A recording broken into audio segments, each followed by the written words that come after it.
When conducting our initial audience research, we decided to create an online questionnaire as well as a focus group. Before conducting this research, however, we had already decided as a group that we were going to create an independent film trailer. This is because, individually, we were all more fond of independent films than we were with mainstream ones. The students in our focus group fell into our target audience, which is teens to young adults aging between 18 to 25. We decided to show them a range of independent trailers consisting of The Place Beyond the Pines, Submarine, It's a bit of an affectation, but sometimes I wish there was a film crew following my every move. and Donnie Darko. I met a new friend. Real or imaginary? The majority of the group preferred The Place Beyond the Pines trailer as it had more action, which to them seemed like a more intriguing storyline than Donnie Darko, which they found a bit too dark, and Submarine, which came across as long-winded. We took this into consideration when making our trailer and therefore added more drama involving the mother and daughter. This also helped us to decide not to make an independent comedy, but a drama instead. Our questionnaire showed that many people were not aware what an independent film was. Though taking this into consideration, we chose to make an independent drama anyway, as we had already come to this conclusion beforehand as a group and thought we would be able to incorporate all our different skill sets to make the best outcome possible. In our questionnaire, we didn't always receive the best feedback, as there were some people who would give short and blunt answers, which made it more difficult to gather the information that we needed.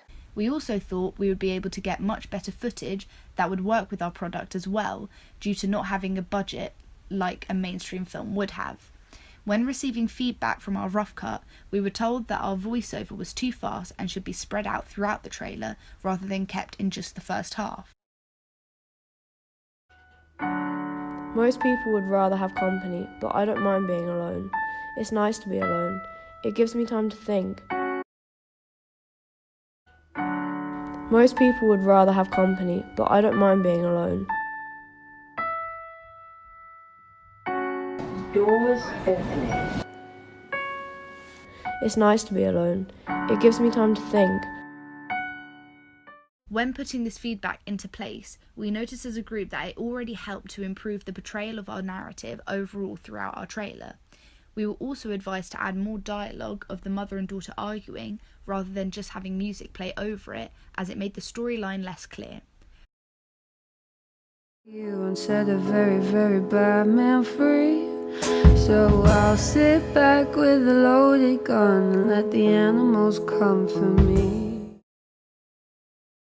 Very, very bad. I've had enough of your attitude all the So time. I'll sit back with a loaded gun. I tend to and let distance the myself from animals others, come but I think for it's just me. become kind of a habit now. For our last shot, the large majority of people said our location for the therapy room seemed very misplaced, making it more confusing for the audience where our main character actually was.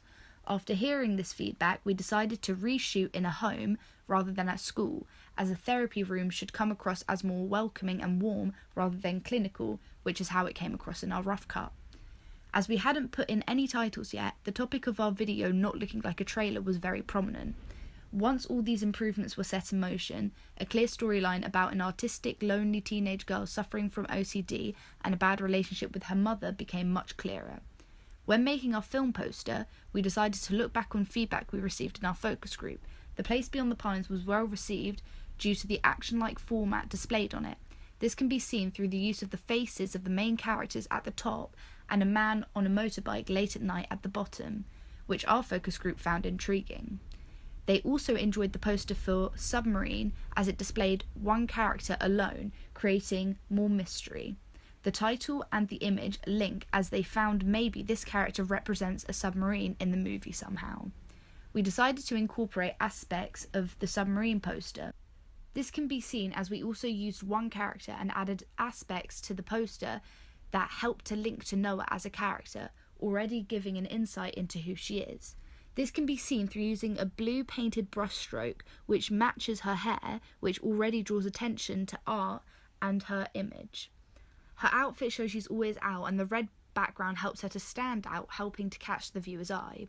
For our rough cut, however, we found that people thought the red background wasn't as neat as it could have been, as it spilled over onto the image of Noah, making it not as clean and crisp as we wanted it to be.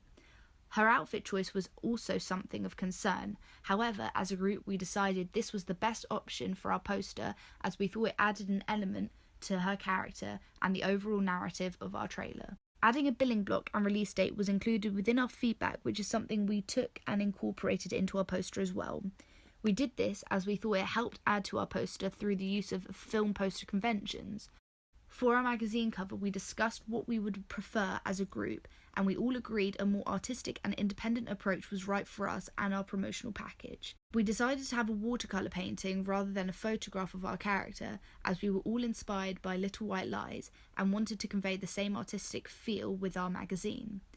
In the painting we used, it is of Noah in a character rather than focusing on the actor, which helps to show that our magazine focuses more on film rather than the acting industry within film. When receiving feedback for our magazine cover, we were told our masthead wasn't bold enough and didn't grab people's attention right away, also making it difficult to understand what the magazine was actually selling. Our cover lines were considered difficult to read due to the font. When taking these critiques into consideration, we decided to change our masthead to something more bold, as well as adding a line of cartoon-like film coming out of it. This not only made the masthead stand out, but also made it clear to the reader that this was a film magazine. When adjusting our cover lines, we chose to keep the same font as we thought it would work well with our magazine. However, we did enlarge it, therefore spreading out the letters and making it easy to read. Overall, we have had quite positive feedback on our trailer, as well as our poster and magazine front cover, and how they all link together.